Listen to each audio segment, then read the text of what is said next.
Welcome to LG entertainment. ప్రముఖ కథానాయకి సంయుక్త మీనన్ ప్రస్తుతం తన కెరీర్ లో అత్యంత సాహసోపేతమైన దశను ఎదుర్కొంటుంది.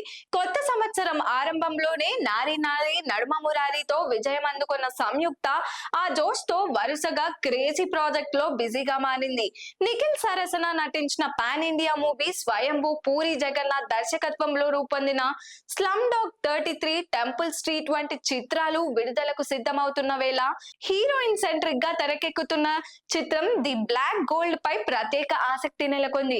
ఈ సినిమాలో సంయుక్త పోషిస్తున్న పాత్ర ఆమెను పూర్తిగా కొత్త కోణంలో చూపించనుందని చిత్ర బృందం చెబుతుంది. ఆమె చూపిస్తున్న అంకిత భావం ఇప్పుడు ఇండస్ట్రీలో హాట్ టాపిక్ గా మారింది. ది బ్లాక్ గోల్డ్ లోని కీలక యాక్షన్ సన్నివేశాలను సంయుక్త డూప్ సాయం లేకుండా స్వయంగా చేస్తుండడమే కాకుండా ఆ స్టంట్ సమయంలో కలుగుతున్న గాయాలను కూడా లెక్క చేయకుండా షూటింగ్ కొనసాగిస్తున్నట్లు మేకర్స్ వెల్లడించారు. ఒక లేడీ ఓరియంటెడ్ యాక్షన్ డ్రామా ఈ స్థాయిలో ఫిజికల్ ఇన్వాల్వ్మెంట్ చాలా అరుదని వారు పేర్కొంటున్నారు. దర్శకుడు యోగేష్ కేఎంసి మాట్లాడుతూ the black gold Samyuktha career లో ఒక స్పెషల్ మూవీగా నిలుస్తుందని స్పష్టం చేశారు. కథ, పాత్ర, యాక్షన్ మూడు అంశాలు కలిసేలా ఈ సినిమా రూపుదిద్దుకుంటుందని, సంయుక్త పాత్ర ప్రేక్షకులను ఆశ్చర్యపరుస్తుందని ఆయన అన్నారు. ప్రస్తుతం షూటింగ్ శరవేగంగా సాగుతుండగా ప్రతి స్కెడ్యూల్లోనూ సంయుక్త తన పాత్రకు మరింత లోతు తీసుకొస్తుందని యూనిట్ అభిప్రాయపడుతున్నారు.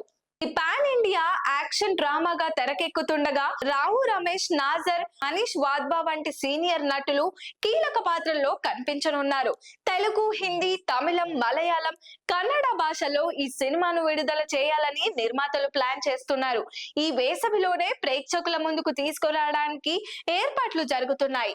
మొత్తానికి ది బ్లాక్ గోల్డ్ కేవలం మరో సినిమా మాత్రమే కాదు, దెబ్బలను, గాయాలను సైతం లెక్క చేయకుండా సంయుక్త చూపిస్తున్న ప్రొఫెషనల్ కమిట్మెంట్ కు ప్రతీకగా నిలుస్తుంది.